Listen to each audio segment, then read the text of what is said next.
നമസ്കാരം. എല്ലാ സജ്ജനങ്ങൾക്കും സന്ധ്യാദീപത്തിലേക്ക് സ്വാഗതം.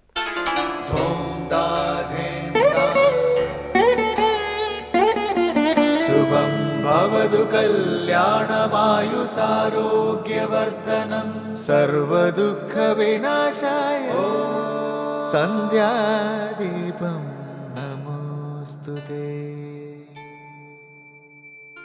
നാമം ജപായനം പുണ്യം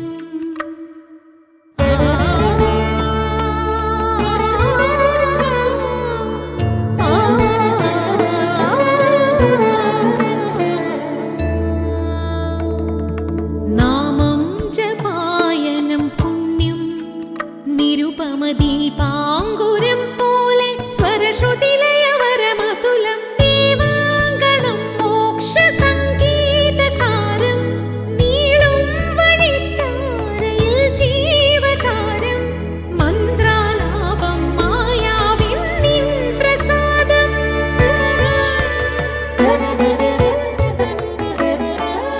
ഇരുൾ നീങ്ങിയുണരുന്ന തെളിനാളദീപം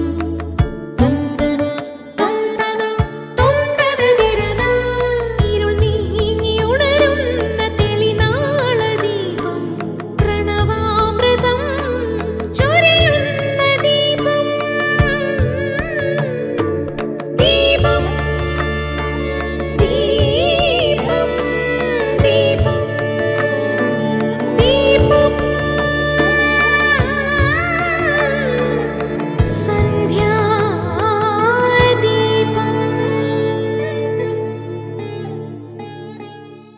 കാളിന്തി നദിയിൽ വിഷത്തിന്റെ മാലിന്യം നിറച്ച് ഗോക്കളെയും ഗോപാലന്മാരെയും കൊന്ന കാളിയനെ കീഴടക്കി നദിയെ പരിശുദ്ധമാക്കി ഭഗവാൻ ശ്രീകൃഷ്ണൻ.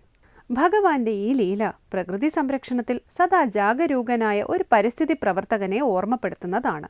പരിസ്ഥിതി മലിനീകരണത്തിന്റെ വിവിധ രൂപങ്ങളിൽ അത്യന്തം ഭീഷണമായ ഒന്നാണ് ജലമലിനീകരണം. മനുഷ്യർക്കും പക്ഷിമൃഗാദികൾക്കും വൃക്ഷലതാദികൾക്കുമൊക്കെ ജീവനാണ് ജലം. ജീവൻ എന്ന വാക്കിന് ജലമെന്നും അർത്ഥമുണ്ട്. അതിൽ നിന്ന് തന്നെ ഭൂമിയിലെ ജീവന്റെ നിലനിൽപ്പ് തന്നെ ജലത്തെ ആശ്രയിച്ചിരിക്കുന്നു എന്ന് വ്യക്തമാകുന്നു. വൃന്ദാവനത്തിലെ സമസ്ത ജീവരാശികളുടെയും ജീവസ്രോതസ്സായിരുന്നു കാളിന്തി. അത് വിഷലിപ്തമാക്കപ്പെട്ടപ്പോൾ ഭഗവാൻ അതിസാഹസത്തോടെ ആ വിഷജലത്തിലേക്ക് എടുത്തുചാടി. ആറ്റിലേക്ക് അച്യുത ചാടല്ലേ ചാടല്ലേ എന്നുള്ള കൂട്ടുകാരുടെ ഭയമാർന്ന അഭ്യർത്ഥനയെല്ലാം നിരസിച്ച് നദിയെ സംശുദ്ധമാക്കാൻ ഭഗവാൻ നിശ്ചയിക്കുകയായിരുന്നു. പരിസ്ഥിതിയെ വിഷമുക്തമാക്കി നിർമ്മലമാക്കി പ്രകൃതിയെ സംരക്ഷിക്കാൻ ഓരോരുത്തരും കടപ്പെട്ടിരിക്കുന്നുവെന്ന് തൻ്റെ മാതൃകയിലൂടെ ലോകത്തെ പഠിപ്പിക്കുകയായിരുന്നു ഭഗവാൻ കാളിയമർദ്ദനത്തിലൂടെ. തുടർന്ന് ശ്രീ കാവാലം ശ്രീകുമാർ ശിവാനന്ദലഹരി ആലപിക്കുന്നത് കേൾക്കാം.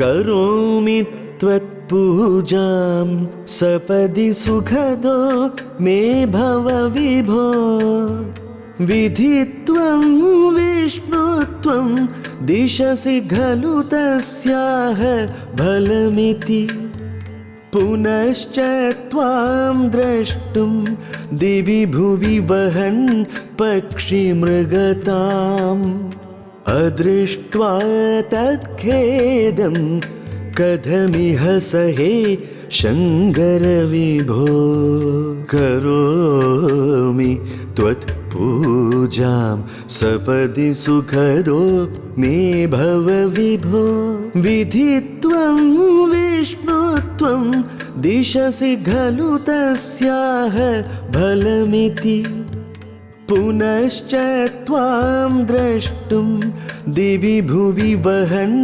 പക്ഷിമൃഗതാം അദൃഷ്ട്വാ തത്ഖേദം കഥമിഹ സഹേ ശങ്കര വിഭോ. സന്ധ്യാദീപം.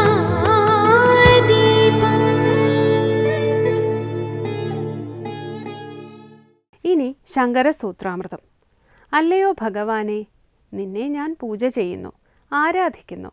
നിന്റെ പൂജയുടെ ഫലമായി ബ്രഹ്മത്വമോ വിഷ്ണുത്വമോ എനിക്ക് ലഭിച്ചെന്നിരിക്കാം. അങ്ങനെ സകല ദേവന്മാരും അധീനതയിലായാലും അതൊന്നും ജീവിതത്തിൽ എനിക്ക് കൃതാർത്ഥത നൽകുന്നില്ല. ഭക്തൻ എന്തുകൊണ്ട് കൃതാർത്ഥത കിട്ടുന്നില്ല എന്നതിനെക്കുറിച്ച് ശിവാനന്ദ ലഹരിയിലെ ശ്ലോകം വ്യാഖ്യാനിക്കുകയാണ് സ്വാമി ചിദാനന്ദപുരി.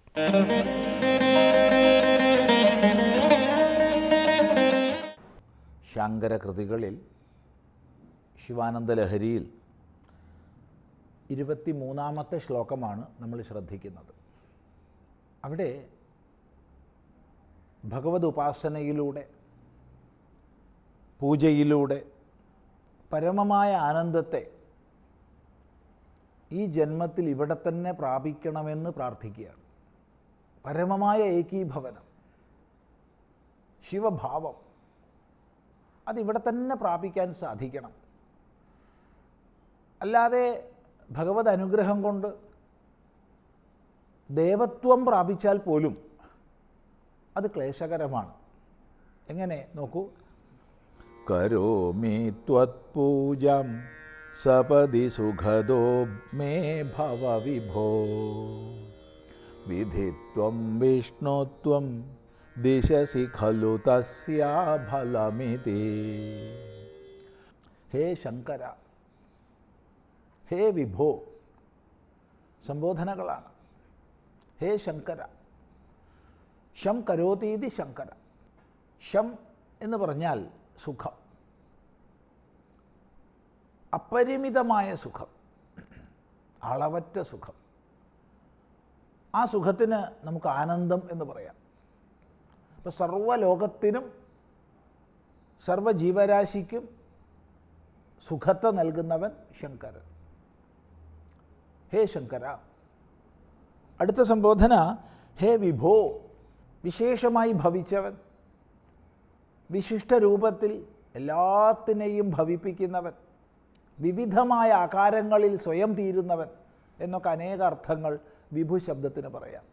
വിഭു സർവശക്തനാണ്. ഹേ വിഭോ, ത്വത് പൂജാം കരോമി. ത്വത് പൂജാം കരോമി. കരോമി ഞാൻ ചെയ്യുന്നു. എന്ത് ചെയ്യുന്നു? ത്വത് പൂജാം, നിൻ്റെ പൂജയെ ചെയ്യുന്നു. ഞാനിതാ നിൻ്റെ പൂജയെ ചെയ്യുന്നു. സപദി മേ സുഖദഃ ഭവ. ഹേ വിഭോ, അല്ലയോ വിഭോ, എനിക്ക് സുഖത്തെ പ്രദാനം ചെയ്യുന്നവനായി തീർന്നാലും ഞാനിതാ നിൻ്റെ പൂജ ചെയ്യുന്നു, ആരാധനയെ ചെയ്യുന്നു. ഈ ആരാധനയെ ചെയ്യുന്നതിലൂടെ അതിൻ്റെ ഫലരൂപമായിട്ട് നീ എനിക്ക് സുഖദനായി തീർന്നാലും. ഇതാണ് പ്രാർത്ഥിക്കുന്നത്.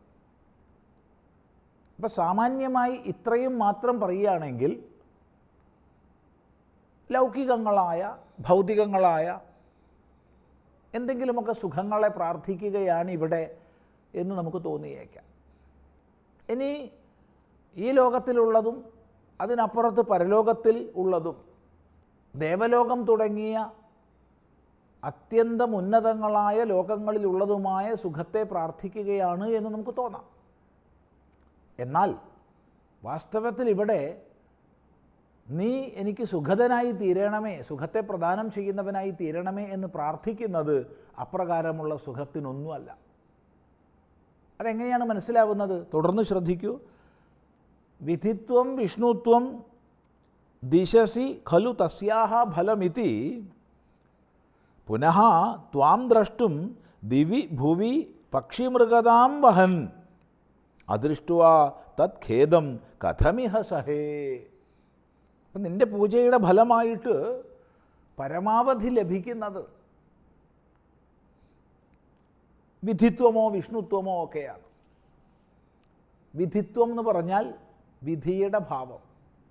വിധി എന്നാൽ ബ്രഹ്മാവ്. അപ്പം ബ്രഹ്മാവിൻ്റെ ഭാവം.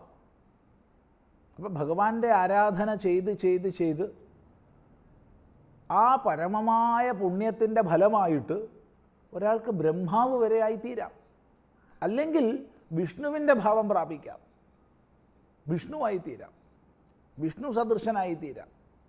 അപ്പം ബ്രഹ്മാവിൻ്റെ ഭാവം വിഷ്ണുവിൻ്റെ ഭാവം എന്ന് പറഞ്ഞാൽ പിന്നെ മറ്റ് ദേവതാഭാവങ്ങളെ പറയേണ്ടതില്ലല്ലോ. ഇന്ദ്രത്വമോ ചന്ദ്രത്വമോ സൂര്യത്വമോ ഒക്കെ നേടാം. സകല ദേവഭാവങ്ങളും നേടാം. യമനോ വരുണനോ ആയിത്തീരാം.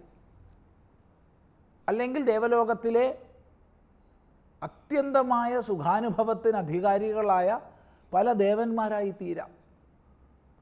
എന്നാൽ എനിക്കതൊന്നും വേണ്ട. എന്തുകൊണ്ട് വേണ്ട? അതാണ് പറയുന്നത്, നിൻ്റെ പൂജയുടെ ഫലമായിട്ട് ബ്രഹ്മത്വമോ വിഷ്ണുത്വമോ നേടി എന്ന് വരാം. അതാണ് തസ്യാഹ ഫലം.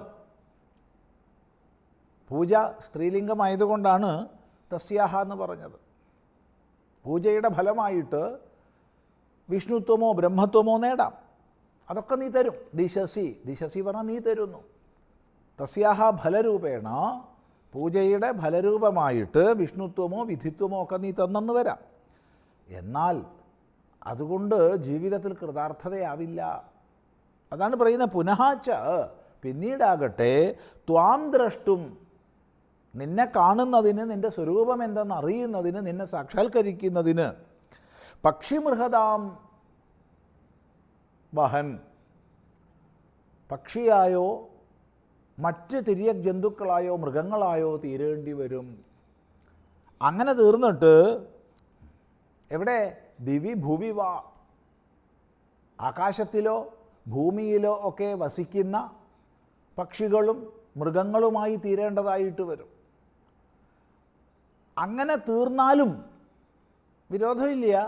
പക്ഷേ അദൃഷ്ടുവാ, നിന്നെ കാണാൻ സാധിക്കാത്ത അവസ്ഥ വരും. എന്നിട്ടും നിന്നെ മനസ്സിലാക്കാൻ പറ്റാത്ത, എന്നിട്ടും നിന്നെ കാണാൻ പറ്റാത്ത അവസ്ഥ വന്നെന്ന് വരാം.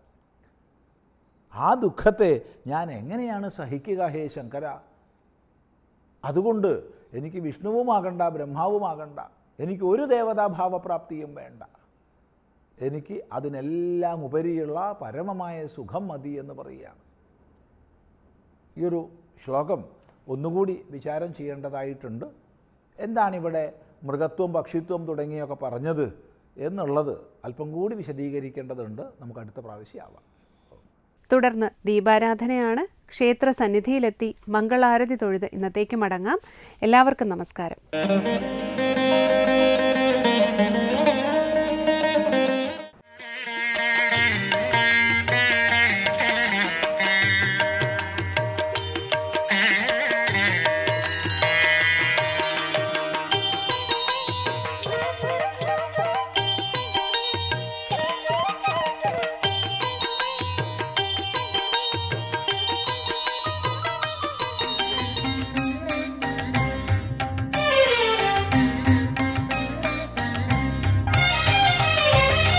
സ്വാമിനാമം ജപിച്ചുണരും സാന്ത്വന സന്ധ്യകളെ, തിരുസ്വാമിനാമം ജപിച്ചുണരും സാന്ത്വന സന്ധ്യകളെ, നിന്റെ തിരുനടയിൽ ഞാൻ പാടും ഭജനകളിൽ നീലയിച്ചു. സ്വാമിനാമം ജപിച്ചുണരും സാന്ത്വന സന്ധ്യകളെ.